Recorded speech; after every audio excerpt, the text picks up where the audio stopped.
bisa yang bekerja sama dengan Aktikom, Kementerian Perindustrian Republik Indonesia. Provinsi lah ya. Tapi sebenarnya yang paling penting adalah ekosistemnya sendiri ada nggak sih sebenarnya.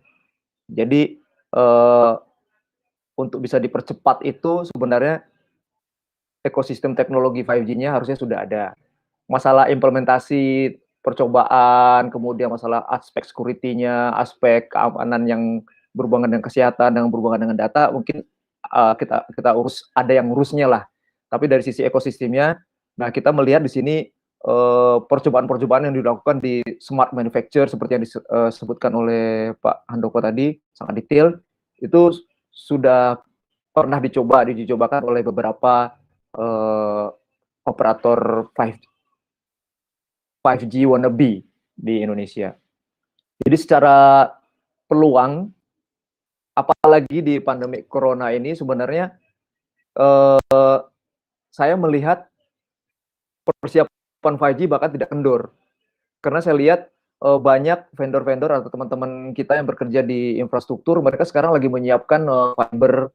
Jadi lebih banyak yang kita lihat pada sebelumnya. Jadi menyiapkan koneksi fiber antar tempat karena infrastruktur fiber ini penting dan krusial untuk 5G. Karena kan yang lewatnya jumlahnya besar ya. Jadi fiber optik ini sekarang lagi banyak diimplementasikan. Walaupun mungkin orang bilang investasi akan kendor, sebenarnya mereka sekarang udah jalan. Bahkan terakhir profit dari penyedia tower di Indonesia tuh meningkat dari tahun-tahun sebelumnya. Jadi secara mungkin karena orang semua pada di rumah ya, jadi kebutuhan mobile, internet segala macam jadi tinggi, jadi revenue operator juga naik. Jadi semacam ini kita sekarang lagi online, ya mau nggak mau melibatkan operator sama internet provider untuk bisa dipakai, bahkan mungkin wah kayaknya kurang cepet nih internet saya. Mungkin ada hal-hal yang lain yang menyebabkan itu, tapi kurang cepetnya ini paling cepat dan paling enak adalah naikin aja lah bandwidth-nya. Padahal nggak seharusnya seperti itu juga sih sebenarnya. Tapi pada umumnya pendapat di masyarakat kalau misal kurang cepat ya harus dinaikin speed-nya. Jadi untuk yang kita akan bahas sekarang ini adalah untuk mencoba menciptakan peluang ekosistem yang nantinya growth-nya atau akselerasinya akan disupport oleh 5G. Jadi mungkin target saya sekarang nih Aurora, mungkin dengan ada diskusi kita sekarang ini, yang bagaimana mereka sukses dan mulai menapak membuat startupnya mereka, dan mungkin ada cerita-cerita sedikit, nanti akan saya hubungkan dengan pengalaman saya sendiri.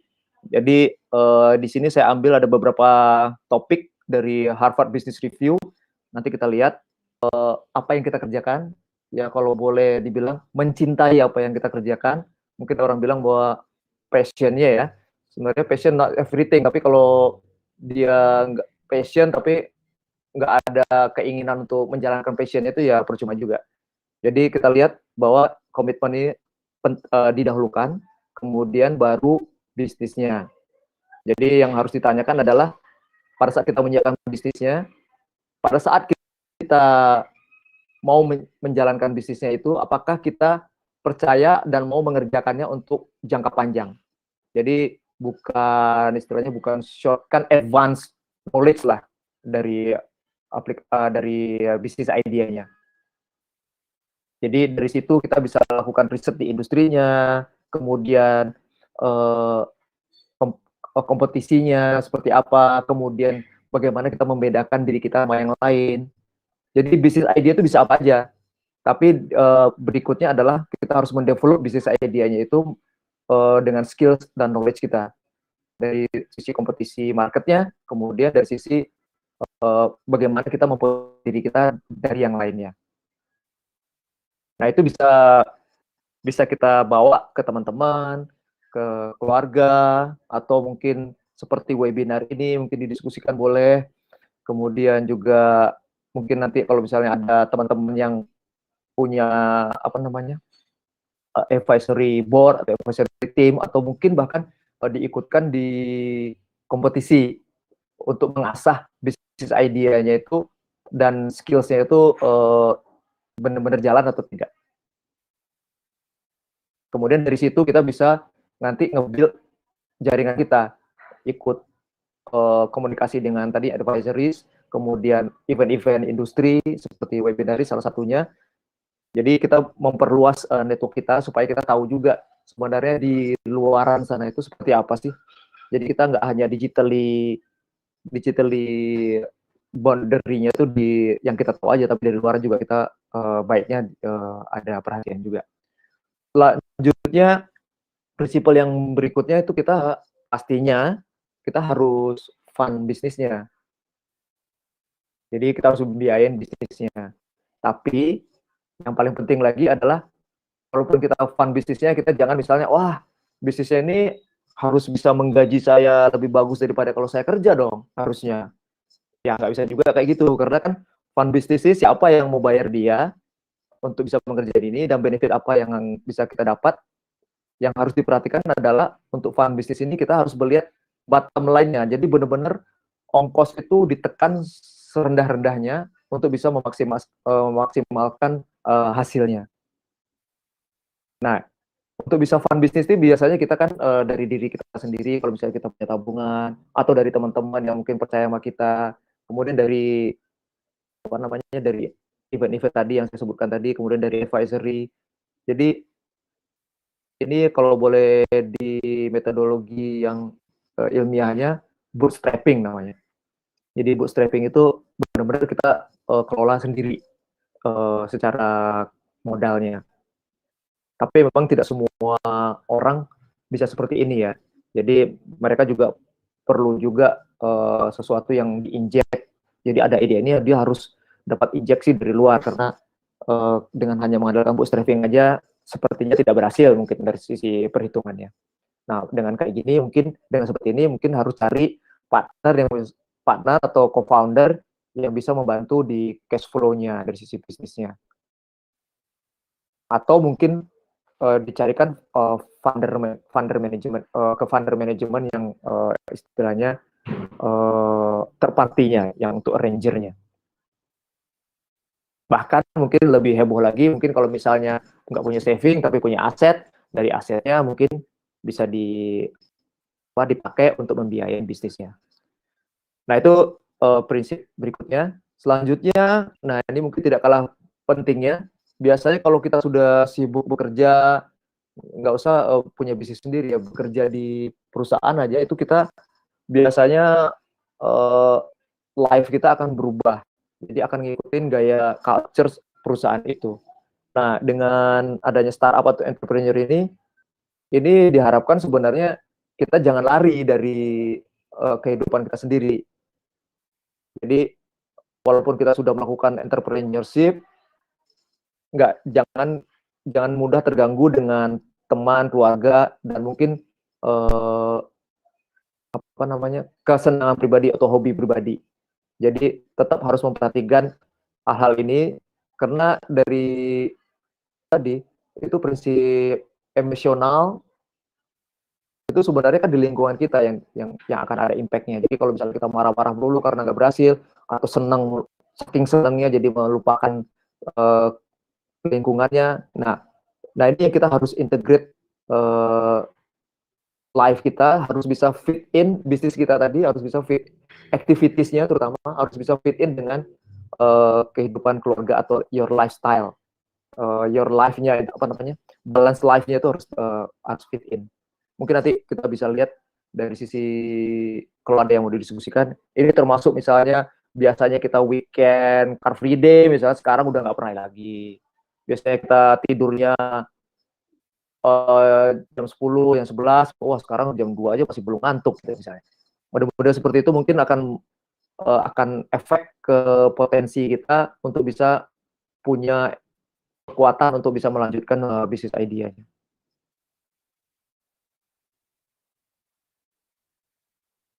Nah, seperti itu kira-kira dari primary principles-nya. Kemudian dari sisi startup-nya sendiri, kita kalau mau bikin startup pastinya tidak mau startup itu bertahan sampai setahun, 2 tahun, kemudian tahun ketiga dilepas gitu ya. ya kita pengennya startupnya long life gitu ya. Mungkin kita bisa belajar dari beberapa startup yang lain juga, gimana mereka bisa mempertahankan startup mereka.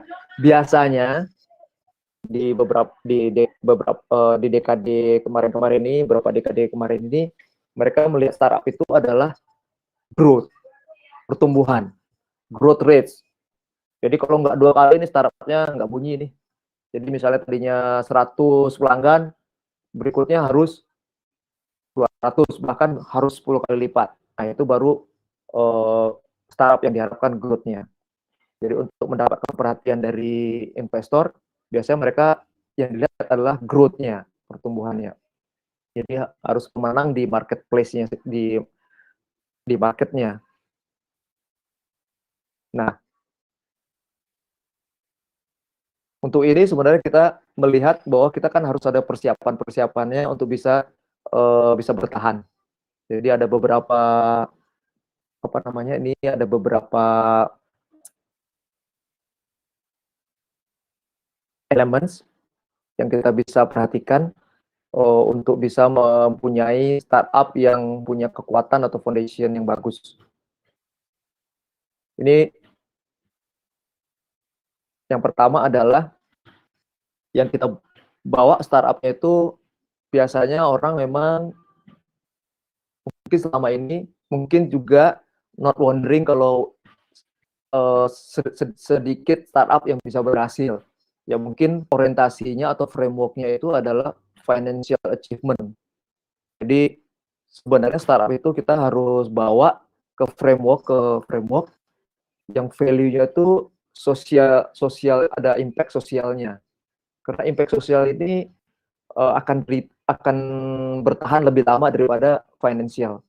Jadi kalau financial itu misalnya sekarang saya untung, belum tentu bulan depan saya untung lagi karena harus bekerja lagi. Tapi kalau social impact itu misalnya saya punya perhatian kepada seseorang, kemudian saya kasih dia hadiah mungkin di pasar dia ulang tahun, dia akan tetap ingat kita di tahun depan kok nggak ngasih. Nah, dia dalam selama itu dia melihat bahwa ada perhatian.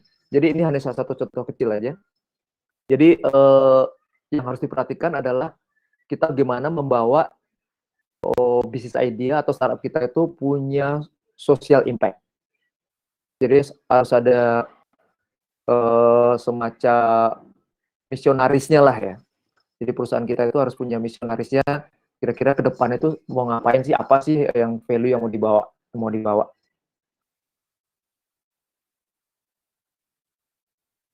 Nah ini ada beberapa contoh sih sebenarnya ya, yang seperti ini. Mungkin bisa dilihat dari apa namanya di internet juga mereka sekarang sih sebenarnya sudah banyak yang memulai seperti itu, melihat gimana sih social impact-nya. Bahkan ini salah satu contohnya ini yang lebih heboh lagi itu adalah dia ada satu perusahaan yang berani mengorbankan revenue dari client base-nya untuk dirubah menjadi fee-nya itu service base, jadi melayani. Tadinya tuh ibaratnya dia menyediakan apa namanya, misalnya nih penjualan obat aja gitu, sekarang dia berubah menjadi melayani. Melayani juga bagian dari kecilnya adalah menjual obat misalnya. Nah itu ada contohnya seperti itu. Mungkin kalau contoh-contoh Indonesia nanti kita lihat. Apalagi pada saat sekarang ini adalah dengan AI, privasi, kemudian ada manipulasi gitu ya. Problemnya semakin kompleks lagi. Kalau kita misalnya punya produk atau punya ide, itu idenya bisa dimanipulasi seolah-olah itu produk dia. Jadi benar-benar kita harus perhatikan bukan hanya produk base yang punya value secara finansial, tapi juga harus lihat dari social impact-nya. Terus saya bilang tadi social impact-nya itu ibaratnya langsung ke jantungnya gitu. Nah, jadi sosial sama ekonomiknya sebaiknya menjadi prinsipal yang pertama untuk membangun startup ini. Nah, berikutnya dari sisi foundation-nya yang kita harapkan itu startup itu punya kemampuan untuk menunjukkan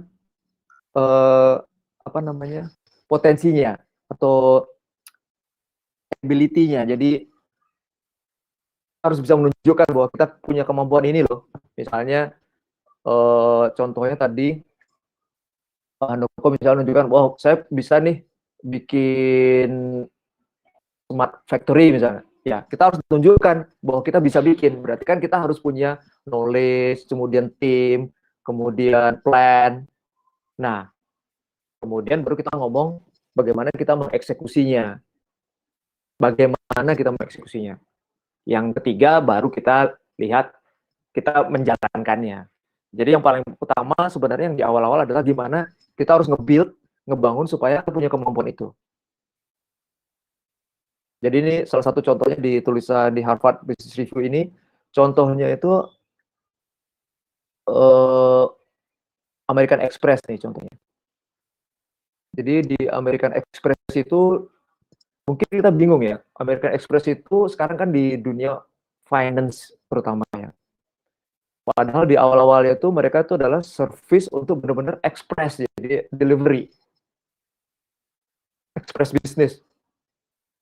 Kalau dulu saya pernah lihat secara namanya aja, kayaknya American Express itu memang bisnisnya bukan di keuangan ya. Kalau lihat dari namanya aja kok namanya American Express ya. Tapi kalau ternyata memang benar. Jadi sejak tahun 1800 itu mereka memang bisnisnya di express business, di logistik. Tapi mereka transform bisnisnya itu karena mereka melihat ada kemampuan itu, dia melihat bahwa dia punya kemampuan ya, dia melihat bahwa dia bisa bikin yang namanya American Express Traveler's Check. Jadi kan ini yang produk utamanya American Express sebenarnya. Jadi kita lihat bahwa dia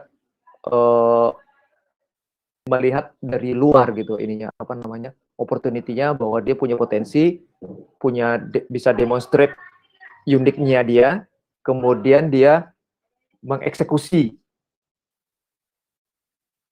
tadi kan, mengeksekusi yang baru. Jadi memang kalau dari sisi bisnis kita melihatnya harus inovasi. Walaupun bisnis yang tradisional itu kalau nggak inovasi juga dia akan tertinggal. Jadi secara bisnis American Express tadi logistik, dia punya kemampuan, dia demonstrate kemampuannya itu, kemudian dia eksekusi tapi new things, bukan eksekusi yang dia jalankan sekarang, tapi new thing, dan kemudian dia jalankan itu.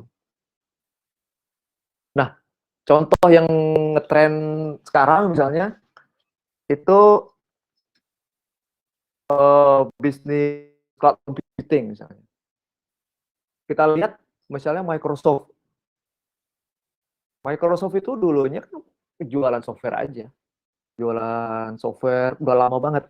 Kemudian oleh CEO-nya yang baru, CEO Satya, bukan Satyawan ya, Satya Nadella, itu nama saya lumayan agak ngetop sekarang karena dipakai jadi namanya CEO Microsoft nih. Nah, beliau itu melakukan perubahan dengan membangun Azure. Jadi cloud computing-nya si Microsoft.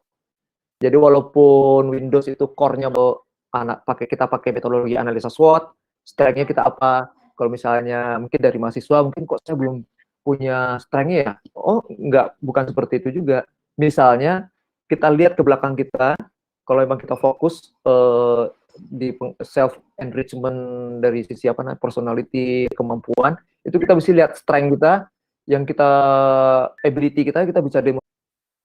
Layar freezing lagi. Iya, freezing di slide elements, masih di ini. Saya pikir tadi Bapak lagi ngejelasin aja, tapi sepertinya ada ilustrasi-ilustrasi ya seharusnya. Oh, saya masih di slide ini. Slide saya nggak banyak. Oh, oke. Iya.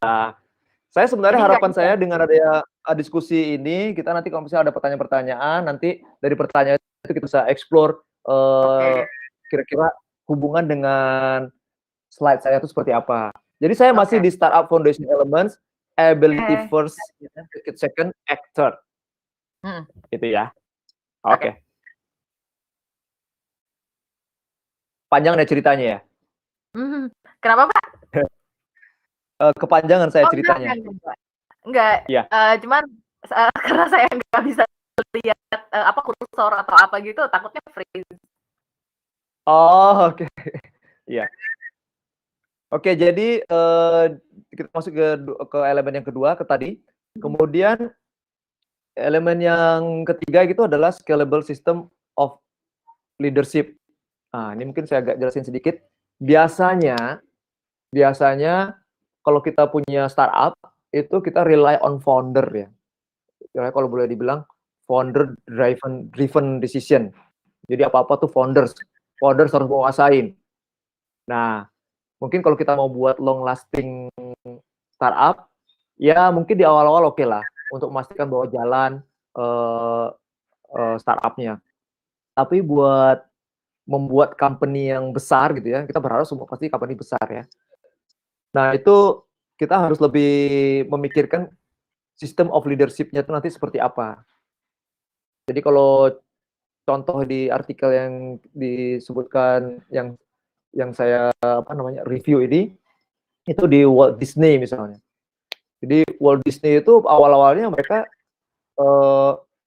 founder driven, tapi sambil jalan mereka mempunyai multi strategy approach supaya mereka tuh bukan hanya Disney aja yang punya tanggung jawab terhadap bisnis ini. Jadi harus semua bisnis segmen punya tanggung jawab. Jadi dia mendelegasikan development prosesnya, visi yang value-nya secara Disney, tapi delegasikan proses development prosesnya di masing-masing bisnis unit. Jadi Disney memberikan kepercayaan lah, seperti yang saya sebutkan tadi, saya punya kesempatan untuk bisa menjalankan bisnis atas nama company yang multinasional tadi, seolah-olah saya yang punya bisnisnya. Jadi orang melihat saya adalah bisnis manajernya perusahaan. Dan memang pada kenyataannya saya yang harus melihat profit and loss-nya, kemudian revenue-nya gimana. Memang secara finansial memang dikasih tanggung jawab seperti itu. Jadi di employee-nya dipercaya untuk bisa membangun brand-nya dan make decision. Jadi kalau misalnya di sisi keputusannya mereka harus gini, ya ikut aja, asal bisa di-explain ya. Jadi ini contoh dari long lasting company yang melakukan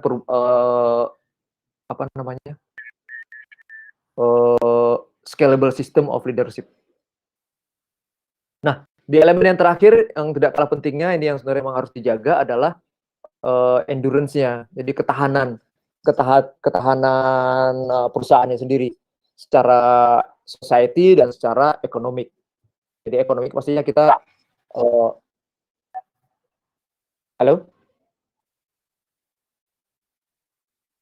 Jadi dari sisi ketahanan ekonomik ini kita harus melihat bahwa ketahanan dari bisnis idea kita tadi, gimana supaya bisnis idea ini bisa selalu orang akan pakai.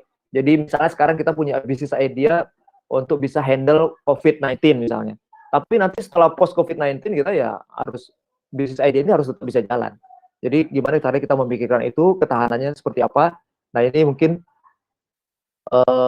bisa juga dipakai filosofi misalnya kita tidak tidak mementingkan gain di short term, tapi long term. Kita seolah-olah invest di future-nya, di ke depan. Seperti itu. Kalau ada pertanyaan langsung aja nanti ya. Nih, itu kira-kira foundation elements yang bisa saya diskusikan. Kemudian terakhir, nah ini mungkin related dengan situasi kita sekarang. Jadi pada saat kita bikin startup atau buat building startup untuk di post COVID ini, mau nggak mau bahkan di sisi startup itu akan diminta untuk bisa lebih jujur. Jadi nggak ada yang disembunyikan. Jadi karena pertanyaan yang utama adalah gimana kamu bisa survive dengan COVID-19. Kalau misalnya ada misalnya ada kejadian atau krisis yang seperti COVID-19. Jadi benar-benar kita harus jujur bahwa yang kita lihat di bisnis kita itu nanti seperti apa. Itu tips yang kita harus coba kita bawakan. Kemudian yang kedua, pada saat kita lagi melihat investor, ya kita harus lihat investornya ini sebenarnya moodnya di mana, kemudian mindset atau framework yang dipakai apa. Jadi kita tidak menerjang aja, oh ada investor yang tertarik nih, kita terjang, kita terangkan, jelaskan apa yang kita mau, tanpa memikirkan investor maunya apa sih, atau mereka punya apa sih visi misinya.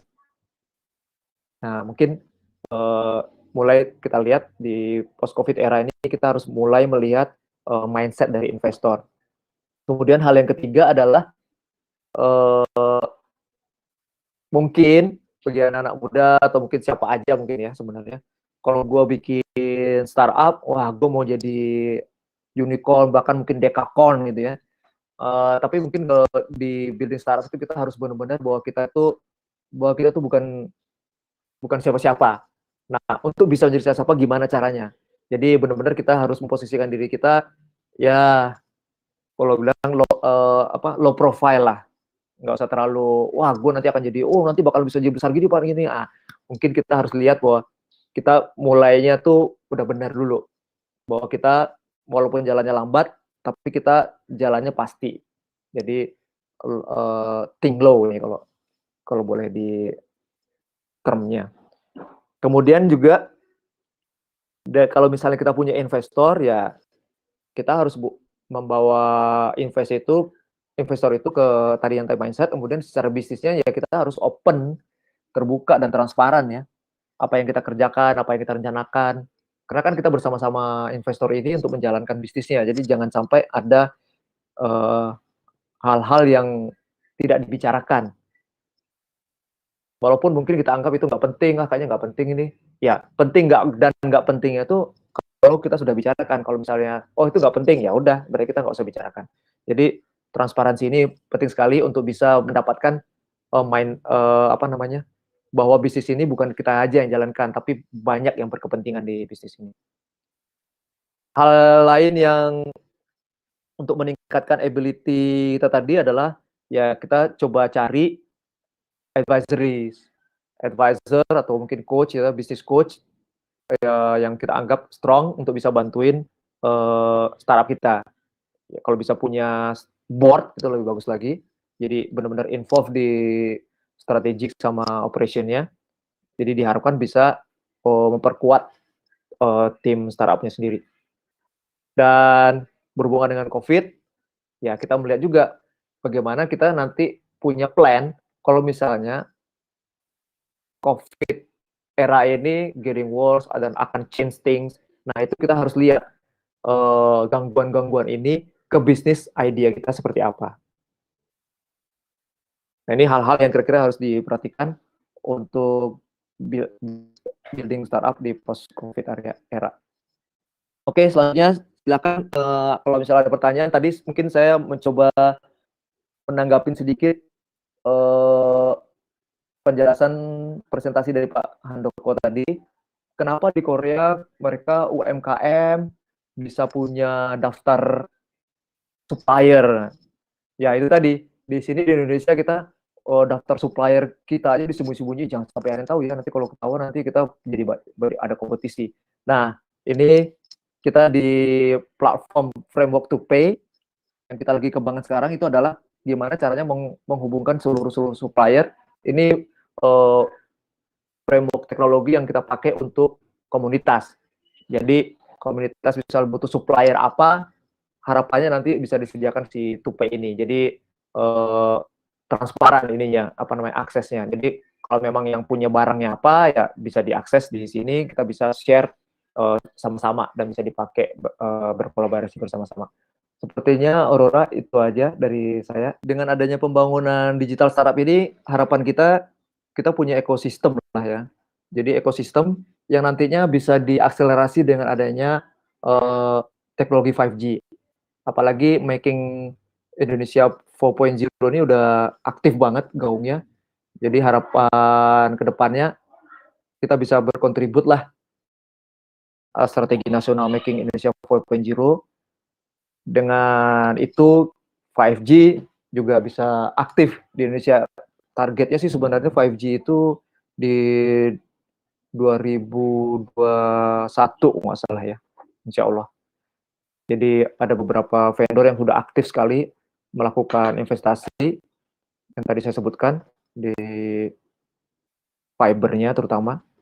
Karena kan 5G ini sebenarnya ciri khasnya dia akan punya banyak BTS. Jadi setiap BTS itu harus terkonek dengan jaringan yang kuat gitu.